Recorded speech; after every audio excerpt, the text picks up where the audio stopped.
Shalom Bapak Ibu, jemaat yang dikasihi oleh Tuhan. Berjumpa lagi dalam CK7 Online Bible Study pada malam ini. Nah, hari ini kita akan melanjutkan pembelajaran kita dalam kitab Keluaran pasal yang ke-12 ya. Nah, sebelum kita belajar malam hari ini, mari kita datang sama Tuhan, kita menyembah Tuhan, minta hikmat dan wahyunya turun atas kita untuk pembelajaran malam hari ini. Mari sama-sama kita datang kepada Tuhan. Ora bashanda bakara labayana bashanda. Oh, ria bashanda labakara. Haleluya. Oh, ria bashanda labakara labayana bashanda. Oh, ria bashanda labayana bashanda. Oh, ria bashanda labayana. Kami menyembah-Mu Tuhan, oh sebab Engkau baik, besar setia-Mu ya Tuhan. Oh ria basyandara lama ya lalabo. Haleluya.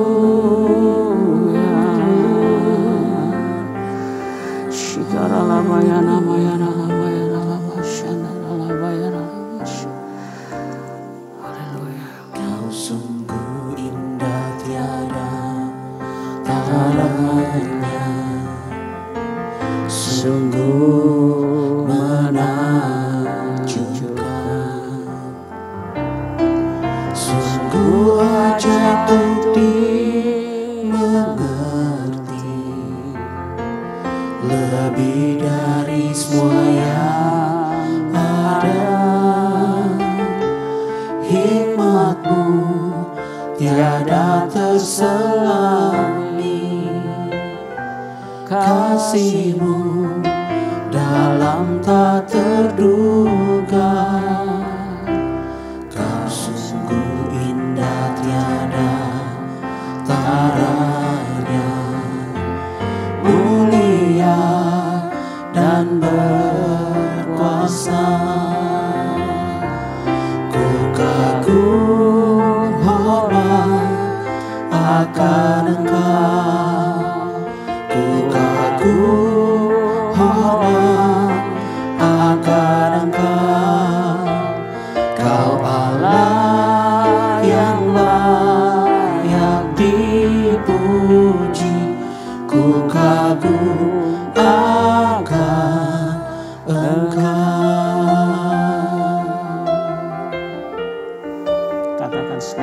Kau sungguh indah tiada taranya, sungguh menakjubkan, sungguh ajaib untuk dimengerti, lebih dari semua yang ada. Hikmat-Mu tiada terselami, kasih-Mu dalam tak terduga. Kau sungguh indah tiada taranya, mulia dan berkuasa. Kagum hormat akan Engkau, ku kagum hormat akan Engkau. Kau Allah yang layak dipuji, ku kagum akan Engkau. Kagum hormat akan Engkau, ku kagum hormat akan Engkau. Kau Allah yang layak dipuji, kagum akan Engkau. Katakan ku kagum. Ku kagum hormat akan Engkau. Ku kagum hormat akan Engkau. Kau Allah yang layak dipuji. Ku kagum akan Engkau. Ku kagum akan Engkau. Ku kagum akan Engkau. Mari sembah Dia. Tiara laba shandara labu yara laba siku. Oh, kami kagum akan Engkau Tuhan. Kau Allah yang ajaib dalam hidup kami. Oh, sungguh ajaib Engkau Tuhan. Sungguh dalam hikmat-Mu. Terima kasih buat kasih setia-Mu Tuhan. Uri biara masyandara labu.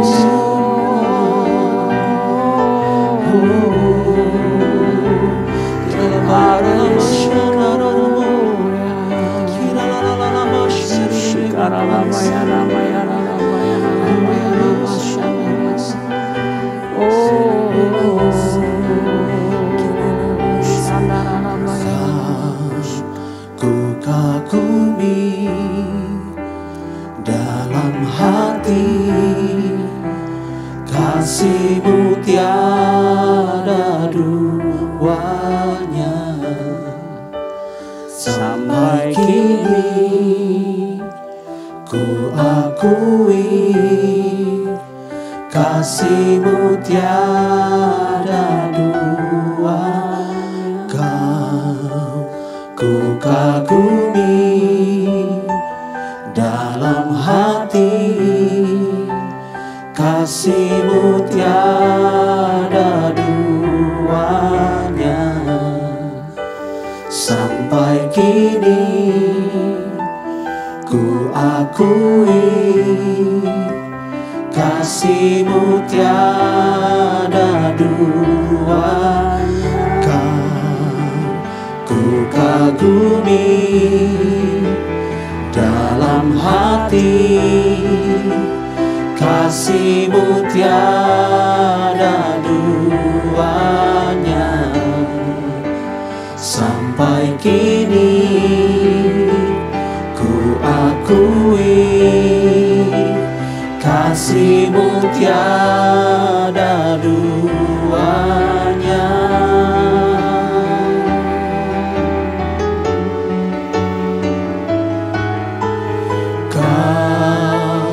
Ku kagumi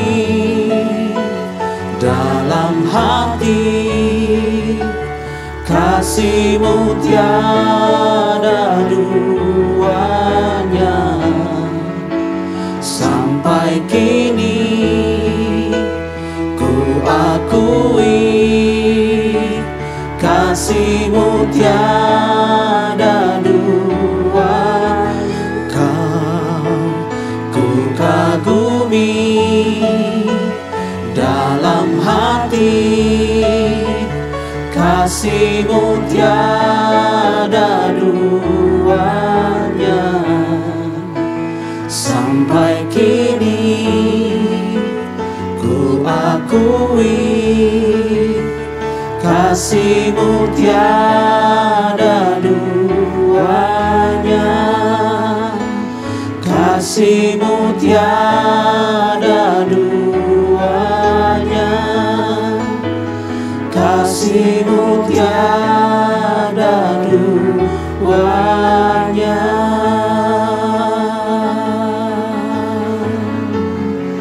Kasih-Mu tiada sekarang dan selamanya.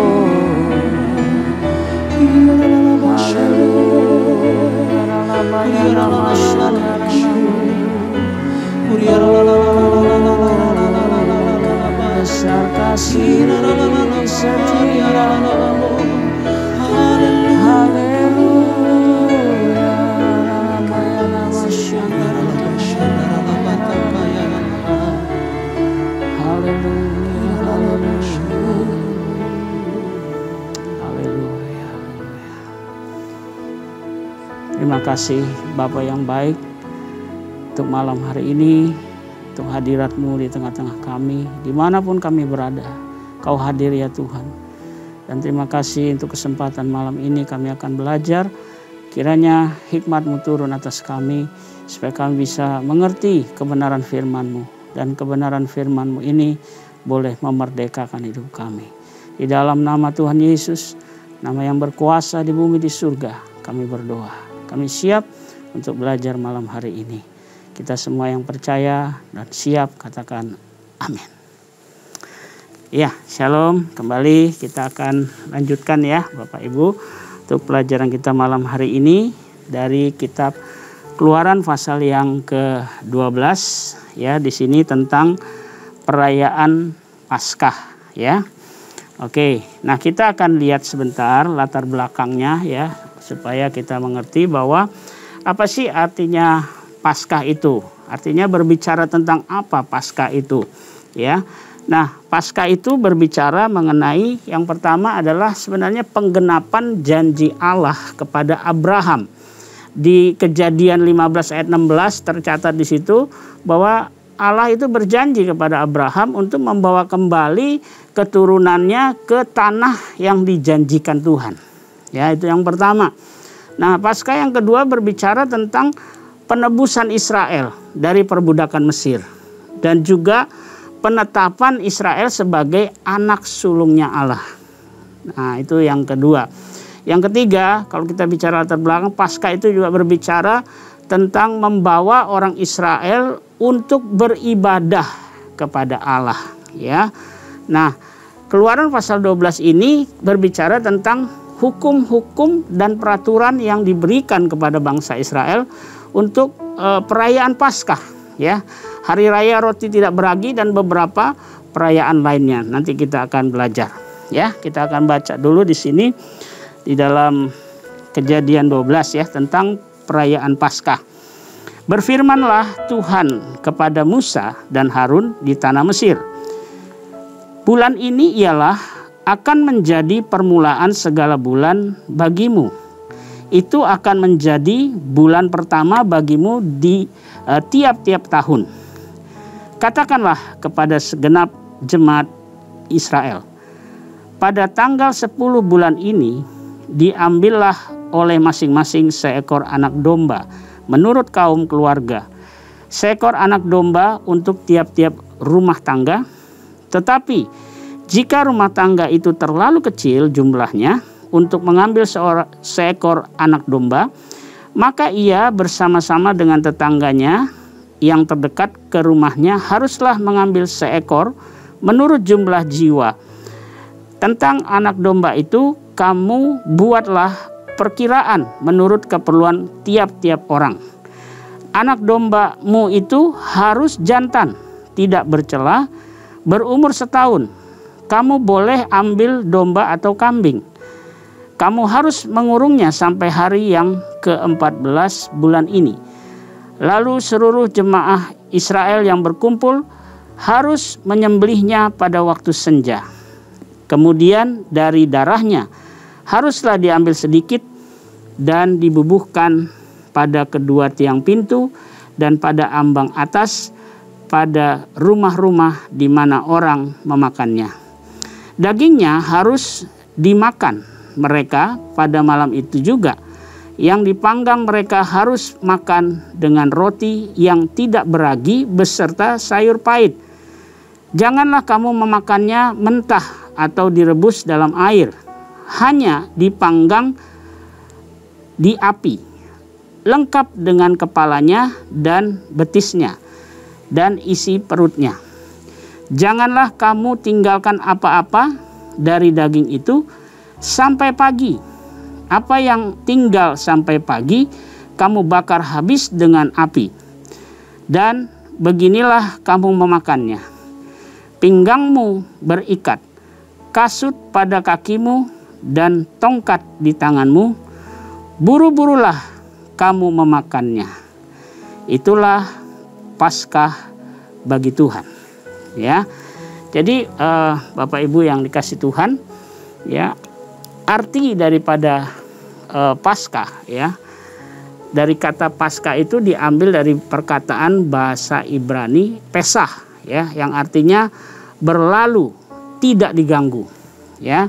Kenapa? Oleh karena pada waktu Tuhan melewati Mesir waktu itu, ya, malaikat itu membunuh anak-anak sulung, ya, yang pada orang Mesir. Semuanya dibunuh termasuk anak sulung daripada Firaun, ya.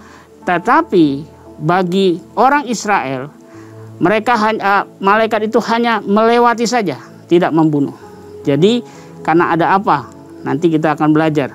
Ada tandanya, ya, makanya malaikat itu melewatinya, ya. Nah, Paskah adalah hari raya yang ditentukan Tuhan untuk orang Israel merayakan apa? Pembebasan Israel dari perbudakan Mesir, dan untuk mengingat bangsa itu tentang apa yang sudah Allah lakukan bagi mereka. Nah, kita tadi lihat, ya, ada ketetapan, ada peraturan tentang Paskah, ya. Nah, pada tiap-tiap tanggal 10 bulan Abib. Nah, itu, ya, itu adalah permulaan bulan, ya, bagi kalender orang Ibrani. Maka tiap-tiap kepala, dikatakan tadi, kepala keluarga harus memilih seekor anak domba atau anak kambing, ya, yang berumur setahun dan tidak bercela, dikatakan. Lalu harus mengurungnya sampai tanggal 14 di rumahnya. Nah, jika keluarganya mungkin ada yang keluarga kecil, ya, nah, ia boleh bersama tetangganya, ya, mengambil satu anak domba dan makan bersama. Nah, dalam hal ini kepala keluarga itu yang akan nanti bertindak sebagai imamnya, gitu, ya. Nah, yang berikutnya adalah peraturannya anak domba itu harus dipotong petang hari, dikatakan tadi, ya. Nah, darah binatang yang dipotong itu harus dibubuhkan pada kedua tiang pintu dan ambang atas daripada pintu, ya. Nah, ini ketetapan, keharusan, ya. Nah, tadi makanya malaikat maut itu dia bisa lewat. Kenapa? Karena dia tahu ada tanda ini, ya. Jadi dia tidak membunuh anak sulung di tempat itu karena ada tandanya, darah daripada anak domba itu, ya. Nah, malaikat yang akan membunuh semua anak sulung Mesir akan lewat semuanya, ya. Jadi tidak yang kena darah itu tidak dia cuma lewati saja, ya. Makanya semua orang Israel rumah-rumahnya itu ditaruh ambang pintu, ya, pakai darah anak domba. Nah, darah ini menjadi apa? Lambang yang profetik, ya, ke depan, satu nubuatan.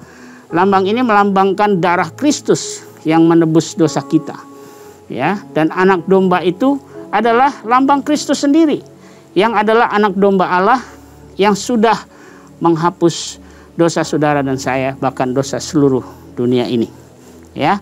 Nah, itu peraturan dan ketetapannya, ya. Sekarang kita coba mau sedikit melihat, ya, makna daripada domba yang tidak bercela itu apa sih, gitu, ya. Nah, domba yang tidak bercela dan berumur setahun di ayat yang kelima tadi dikatakan itu maksudnya apa? Tidak bercela. Artinya apa?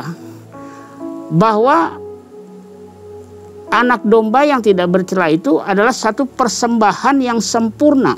Artinya tidak bercacat sama sekali, ya.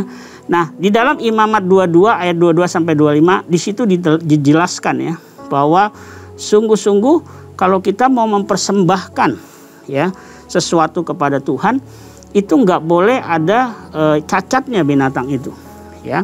Di situ nanti kalau saudara bisa baca di Imamat 22 ayat 22 sampai 25, di situ diterangin, ya, mengenai tidak bercacat itu, ya. Nah, jadi domba yang dimaksudkan tidak bercela adalah yaitu persembahan yang sempurna. Nah, kata Pesah itu sebenarnya adalah to protect, artinya melindungi. Melalui darah anak domba yang dibubuhkan di tiang dan di ambang pintu rumah, maka keluarga umat Israel itu, khususnya anak-anak sulungnya, itu tidak akan mengalami kematian, ya. Nah, itu makna daripada anak domba yang tidak bercela. Nah, sekarang kita lihat lagi yang tadi ada disebut roti tidak beragi, ya. Apa sih maknanya, ya? Memakan roti yang tidak mengandung ragi itu adalah lambang hidup yang murni, yang tidak mengenal dosa, begitu, ya. Nah, saya kasih referensi di sini 1 Korintus 5 ayat 7 dan 8 dikatakan begini. Buanglah ragi yang lama itu supaya kamu menjadi adonan yang baru. Sebab kamu memang tidak beragi. Sebab anak domba Paskah kita juga telah disembelih, yaitu Kristus. Situ jelas dikatakan.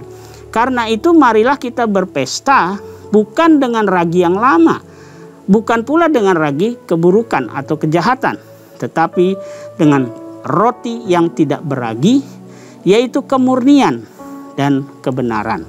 Ya.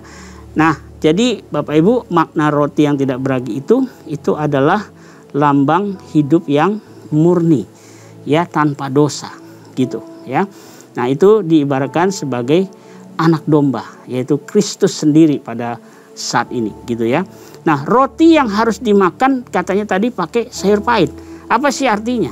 Ya, itu artinya gini, sebagai lambang, ya, penindasan di Mesir, supaya orang Israel mengingat terus bahwa dulu mereka itu ditindas di Mesir, tetapi Allah, yaitu Allah Israel, Allah itulah yang telah melepaskan mereka dari penindasan Mesir. Jadi itu sebagai satu peringatan, begitu ya.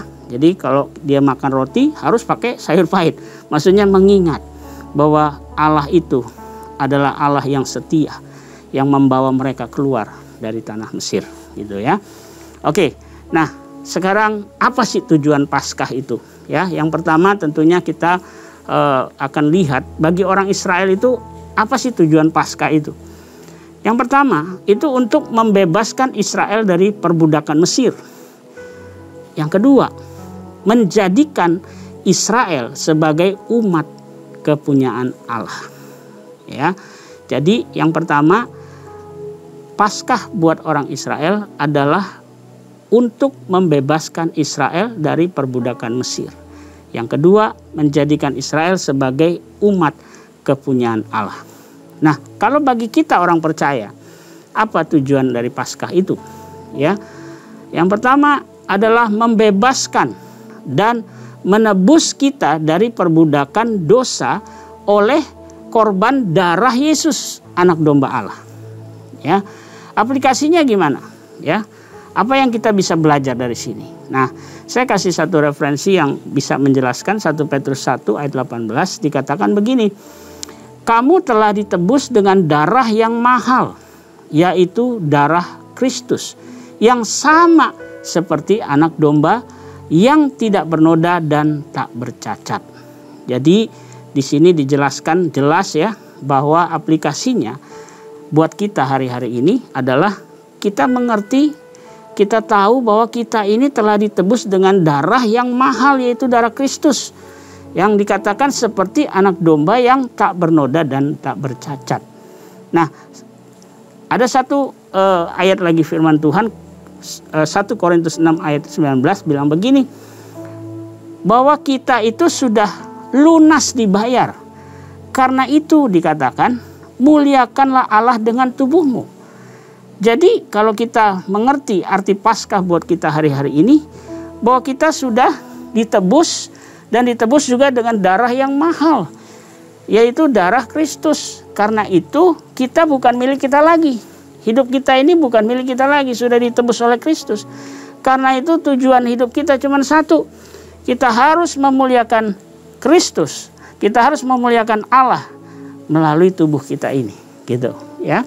Nah, satu ayat lagi ya sebagai konklusinya, Roma 12 ayat 1 dikatakan begini, ya. Persembahkanlah tubuh kita sebagai persembahan yang hidup, yang kudus, dan yang berkenan kepada Allah sebagai ibadah yang sejati. Jadi makna atau aplikasi yang kita bisa lakukan hari-hari ini untuk Paskah adalah yang pertama tadi, kita ngerti kita sudah ditebus oleh darah Yesus. Karena itu hidup kita bukan milik kita lagi. Ya. Nah, karena hidup kita sudah bukan milik kita lagi, maka kita harus hidup untuk memuliakan nama Tuhan, ya.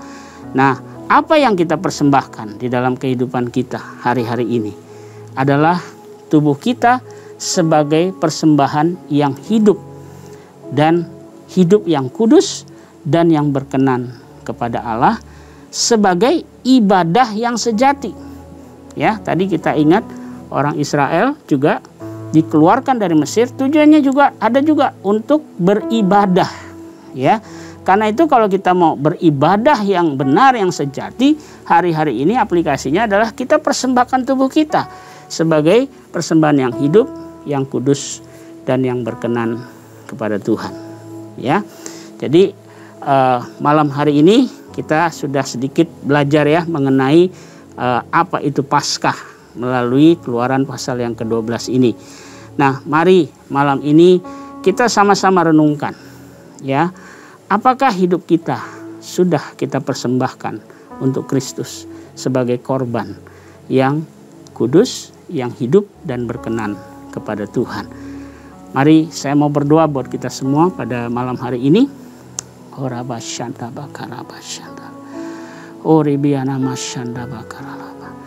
Bapa, Engkau yang tahu setiap hati kami pada malam hari ini. Kami semua yang di rumah-rumah, Engkau tahu keadaan kami. Mungkin hari-hari ini hidup kami tidak memuliakan Tuhan. Tubuh kami pakai untuk masih diperbudak oleh dosa. Karena itu malam ini hamba berdoa Tuhan, buat kami semua yang ada di rumah, dimanapun kami berada. Kalau Tuhan mengingatkan kami pada hari ini, bahwa tubuh kami ini milik Kristus. Dan kami harus persembahkan ini untuk kemuliaan bagi nama-Mu. Biarlah Tuhan jamah setiap kami. Biarlah hari ini kalau masih ada dosa di dalam hidup kami, Tuhan menegur kami malam hari ini. Mari Roh Kudus, Kau jamah hati kami, supaya kami mau bertobat malam hari ini. Selama masih ada waktu, karena Kristus akan datang segera. Karena itu Bapa, kami berdoa, biar waktu malam hari ini, biar kami semua mengambil kesempatan yang baik ini untuk kami bertobat. Terima kasih buat penjelasan pada malam hari pembelajaran kami Bapa. Kiranya Engkau menjamah kami di setiap rumah-rumah. Engkau membuat kami mengerti hari ini bahwa hidup kami adalah milik Kristus. Karena Kristus sudah membeli dengan darahnya yang mahal. Dan hidup kami ini adalah milik Kristus. Terima kasih Bapa. Kami berdoa mungkin ada yang sakit. Biarlah kami percaya oleh bilur-bilur darah Kristus, kami semua disembuhkan oleh Tuhan dalam nama Yesus. Mungkin ada yang berlatih lesu beban berat malam ini. Tuhan, Engkaulah Allah yang memberikan kelegaan bagi kami, memberikan jalan keluar dalam hidup kami. Kiranya Engkau membela dan memberikan jalan keluar bagi kami semua ya Tuhan. Terima kasih Bapa buat malam hari ini. Dan sebelum kami menutup pembelajaran malam ini, kami siapkan hati kami untuk menerima berkat-Mu. Mari kita angkat tangan kita dan arahkan hati kita kepada Tuhan. Jemaat yang dikasihi oleh Tuhan, pulanglah dan terimalah berkat yang berlimpah-limpah dari Allah Bapa kita. Kasih karunia di dalam Anak-Nya yang tunggal Tuhan kita Yesus Kristus, dan persekutuan yang manis dengan Roh Kudus menyertai kita semua mulai saat ini sampai Maranatha. Tuhan Yesus datang menjemput kita semua di awan-awan yang permai, bahkan untuk selama-lamanya. Bagi kita yang percaya dan diberkati Tuhan, sama-sama katakan amin.